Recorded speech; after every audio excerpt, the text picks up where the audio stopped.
Damos inicio a otro programa de Voces 2.0, tu programa de los jueves 23 horas y se repite los sábados 14:30.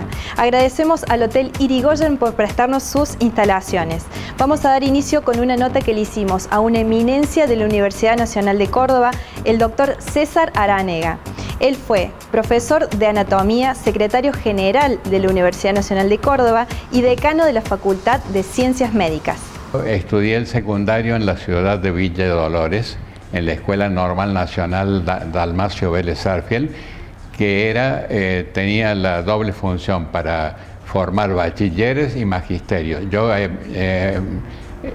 salí como maestro del colegio, ¿no? Fue una etapa muy linda y muy rica, porque había mucha oferta cultural en la ciudad de Villa de Dolores. Así que yo, además del colegio propiamente dicho, hacía teatro vocacional, fui a la Alianza Francesa durante 5 años y estudié música, que fue uno de los grandes desideratum de la elección vocacional, o la medicina o la música. Claro, claro. Bueno, finalmente quedó la música, ¿no? Y bueno, como el estudio de la música era la música clásica, y alcancé a los 14 años, que todavía me parece una mentira, a dar un concierto en la ciudad de Villa de Dolores. Tan chico, ¿no?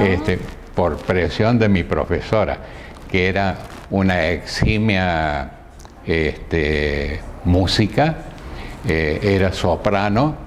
Era hija del primer músico italiano que llegó a Villa Dolores, Donaldo Giuliani, y él la mandó a su hija 2 años a la Scala de Milán a perfeccionarse en canto y en piano, ¿no? Y ella fue mi profesora. Qué orgullo, doctor, para sus padres, me imagino, en ese momento, tener un hijo adolescente, porque es una etapa en la que uno está en una etapa más que todo de rebeldía, ¿no? No de tantas actividades tan lindas y tan emblemáticas como hacía usted. Sí, eran los 14 años cuando pasó esto del concierto. Y después otro hecho curioso y poco común, y que duró hasta el 4.º año de la carrera de medicina, fue que el que fue mi primer profesor de piano falleció. Era un mulato brasilero, cuyo nombre artístico era Tito Alfaro, nunca supe su nombre en particular. Al fallecer él, el director de la orquesta típica y característica de Villa de Dolores me fue a buscar para integrarlo como pianista a la orquesta. Así que hasta el 4.º año de la carrera de medicina, cada vez que él firmaba un contrato, me avisaba para que yo fuera por allá a trabajar con la orquesta de él. Podemos decir que estaba entre 2 amores, la medicina y la música. Y la música, sí. Que siempre lo acompañaban. ¿Y usted recuerda el primer día cuando entró a la carrera de medicina, ese primer día en un lugar diferente, cumpliendo una etapa diferente de su vida? Sí, lo recuerdo como si hoy fuera. Era en el Hospital de Clínicas, no en el edificio actual que ocupa la cátedra y el museo, sino en el último pabellón correspondiente al hospital, que allí todavía funciona el aula de la cátedra de anatomía. Mi maestro fue el profesor Ángel Roque Suárez, y realmente fue una emoción, primero porque era toda una personalidad él, y segundo por las condiciones docentes que tenía, me subyugó desde la primera clase inaugural, ¿no? En Voces 2.0 estamos nada más ni nada menos con Falucho Laciar, campeón mundial de boxeo. Bienvenido a nuestro programa. Para mí es un gusto que me hayan invitado y lo he aceptado sin duda con mucho cariño, con mucho calor, porque realmente son así un poco las notas, y que bueno, es un gusto. Falucho, bueno, ¿cómo fuiste de niño? ¿Cómo era tu niñez? Realmente mi niñez aquí por Huinca-Renancó, donde nací, era una niñez tranquila, con varios hermanos, con varios vecinos, y de repente a los, no sé, 6, 7 años que te comenzás a dar cuenta que comenzás el colegio, el primario. Bueno, era de jugar mucho, de divertirme con lo que tenían mis padres, mis abuelos. Vivíamos apenas media cuadra de la casa de mis abuelos, y entonces estábamos permanentemente sobre los abuelos. Y bien, criándome así por Huincarranancó hasta los 8 años. Cuando eres chiquito, ¿pensabas en algún momento que ibas a llegar hasta donde llegaste? No, esto me pasa cuando ya tengo 10, 11 años, que jugaba mucho la pelota, donde había una pelota dando vueltas, sea de cuero, o sea de trapo, o sea de papel, era meterme a jugar a la pelota con ellos. Y de repente fui a un club que me dicen: che, chiquitín, tenés que hacer un poco más de fuerza en las piernas porque vos no tenés fuerza en las piernas. Y bueno, a los 12 años, 13 años fui a un gimnasio y en el gimnasio había boxeo. Y me enredé con el boxeo, gracias a Dios, un señor que era técnico me invitó a hacer boxeo. ¿Vio algunas condiciones? Claro, después, porque primero me invita y yo decía siempre que no. Y un día que le digo que sí, bueno, me desarrollé como que realmente estaba entrenando con los otros que tenía él. Y en realidad no era así, porque yo lo único que había hecho era ver lo que hacían ellos. Y así comencé, y un día dice ese señor, che, hablemos con la mamá de este chico, que este chico tiene condiciones. Le decía a otro técnico que había en el gimnasio, Roberto Pucheta, y bueno, fueron a hablar con mis viejos obviamente no quisieron saber nada. Mi padrastro dice: te noto hace varios días cabizbajo, te noto que levantás la cabeza, que vamos. O sea, te pusiste triste porque te sacaron del gimnasio y del ámbito donde vos te sentías realmente Exacto, feliz. Sí, fundamentalmente era jugar la pelota.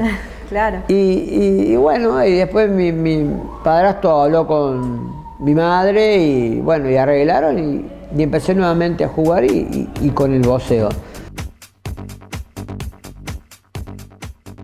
En Voces 2.0 todos elegimos para movilizarnos Renta Rap. Seriedad, responsabilidad, rapidez y las mejores condiciones higiénicas. No te olvides y agenda 351-252-1111. Y en tiempos de pandemia, choferes vacunados y flota con divisorios en todos los vehículos. Segundo bloque de nuestro programa, bloque especial del Consejo Deliberante sobre la prórroga de los comodatos a los centros vecinales. Amplio apoyo en la audiencia pública para prorrogar por 99 años los comodatos de los inmuebles donde funcionan los centros vecinales. Esto ayudará a fortalecer la participación y solidaridad vecinal. Consejo Deliberante de Córdoba, con diálogo por los consensos para vivir mejor. Seguimos con el Consejo Deliberante y conversamos con la concejala Rosana Pérez, quien nos comenta sobre las diferentes gestiones que se están llevando a cabo. Voces 2.0, hoy tenemos como invitada a la concejala Rosana Pérez. Ella es presidenta de la Comisión de Desarrollo Social y Derechos Humanos. Bienvenida. Muchísimas gracias. Gracias por estar con nosotros. Bueno, el tema de los derechos humanos, ¿no? Sí. Como sociedad a veces no sabemos, en realidad, cuáles son nuestros derechos. Bueno, mira, mi comisión específicamente abarca muchos temas.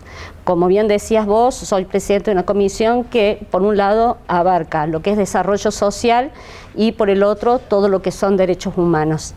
Dentro de la comisión, en esta vasta y amplia gama de cuestiones que se pueden tratar, todo lo que tiene que ver con derechos humanos es un trabajo que se viene realizando con distintas asociaciones que pelean y también hacen un brillante trabajo para poder dejar en manifiesto las luchas que se vienen dando de acuerdo a los derechos que ellos pelean.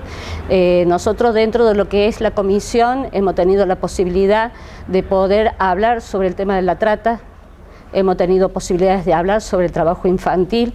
Dicho sea de paso, ahora en junio fue el día donde se visibiliza esta problemática que son el trabajo infantil. Lamentablemente hoy en el mundo son millones de niños que están en esta situación.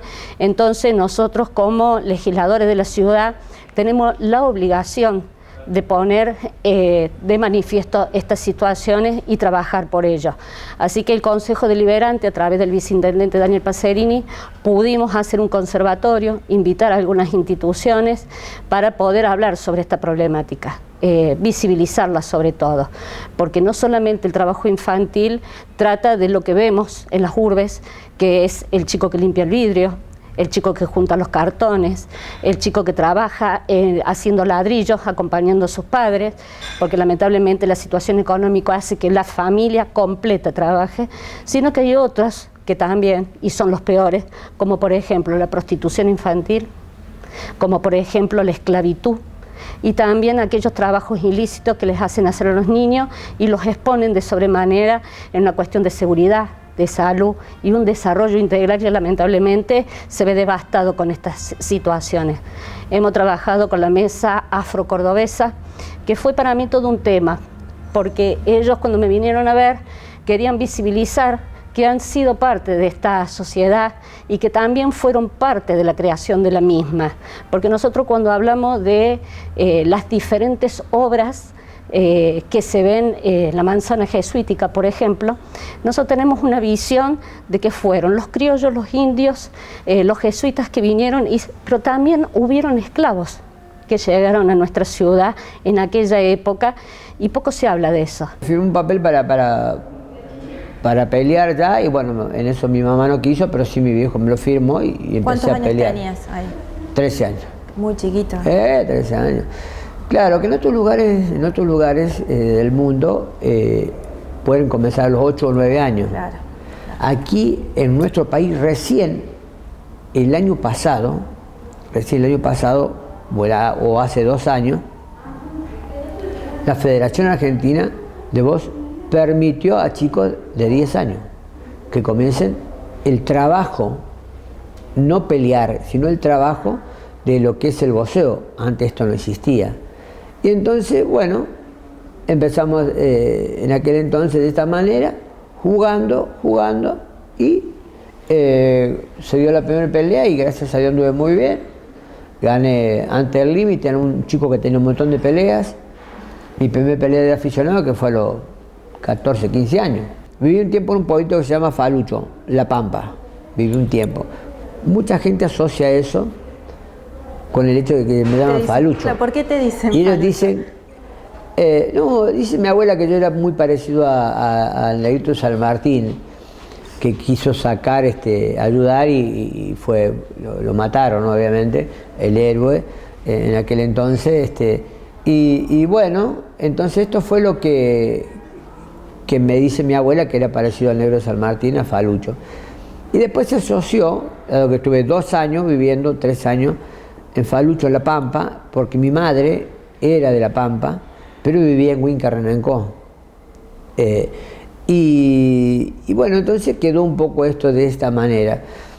Y en este hecho de comenzar a pelear y el colegio y una cosa y la otra, dejé el colegio y después cuando vengo a Villa Carlos Paz en el año 78, me radiqué, vine antes a Carlos Paz en el 77 a defender título, pero a radicarme en el año 78.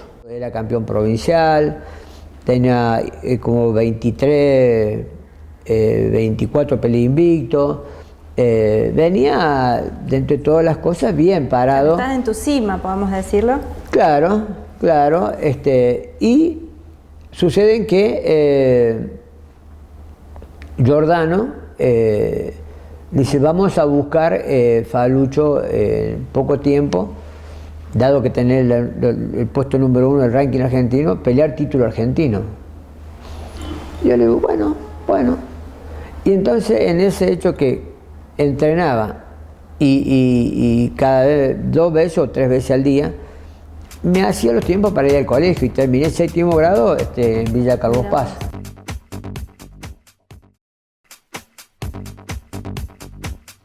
Tercer bloque de nuestro programa. No te olvides de seguirnos en nuestras redes sociales. Vamos a ver otra parte de la nota que le hicimos al doctor César Aranega, quien nos cuenta muchos más testimonios de su vida. ¿Quiso en algún momento dejar la carrera? No precisamente porque ya se desempeñaban como ayudantes a alumnos 4 personas procedentes de la ciudad de Villa Dolores. Y yo ingresé junto con el doctor Luis Gramática, fallecido hace relativamente poco tiempo. pero que se destacó mucho también. Entonces los dos empezamos a estudiar medicina antes de empezar el secundario, antes de terminar el secundario, antes de empezar la universidad. Bien. Y estando estos 4 ayudantes que eran de allá, nos sostenían sistemáticamente.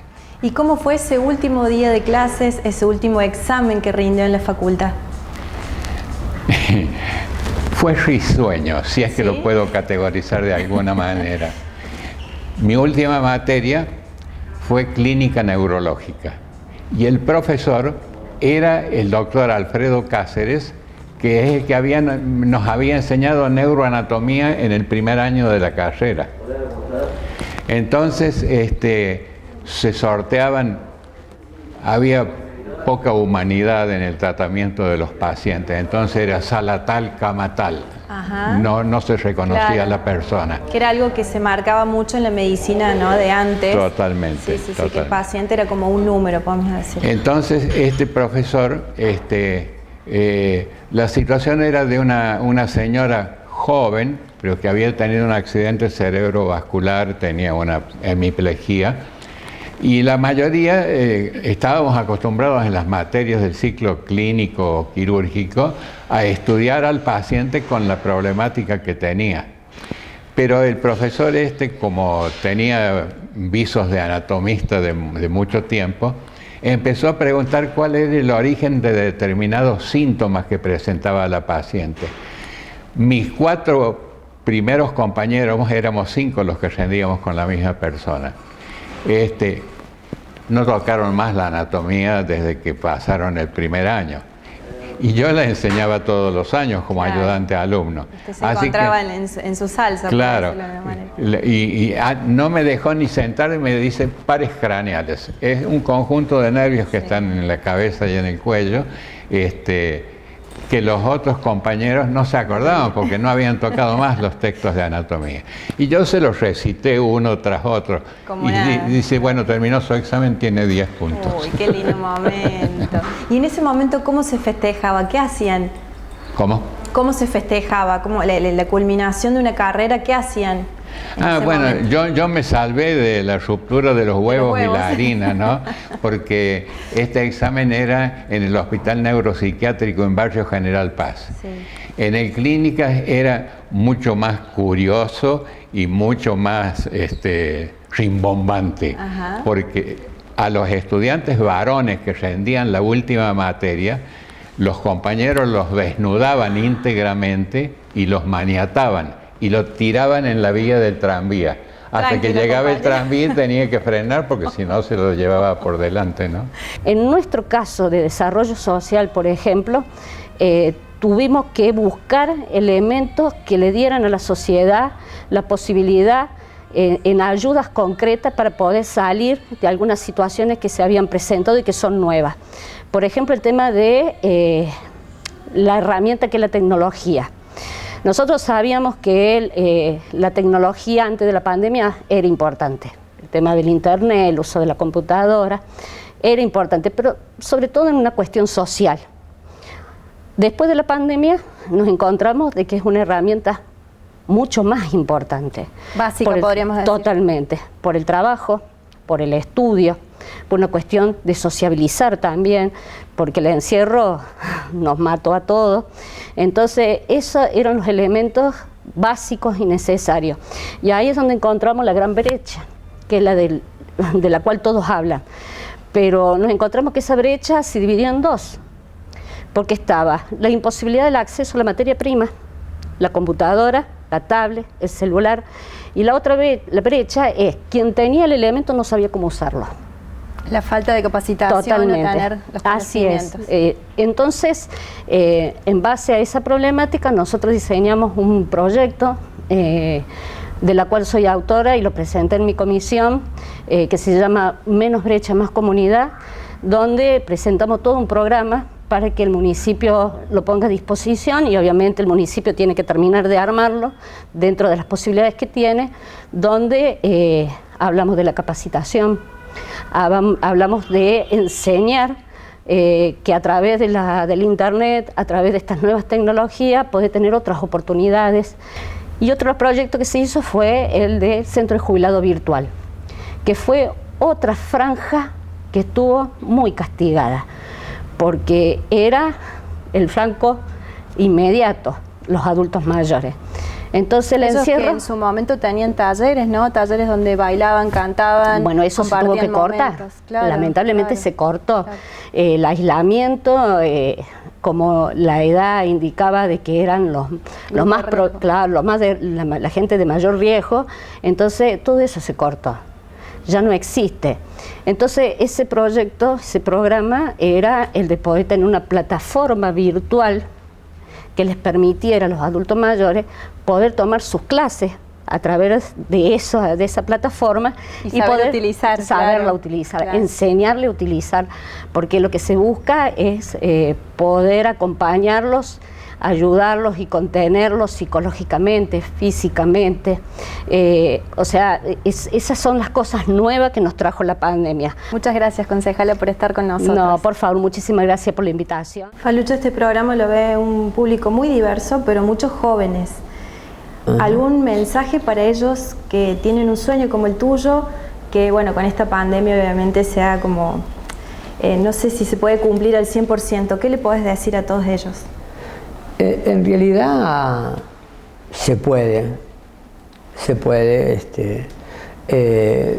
siendo serio con el hecho de lo que elegiste, de lo que querés.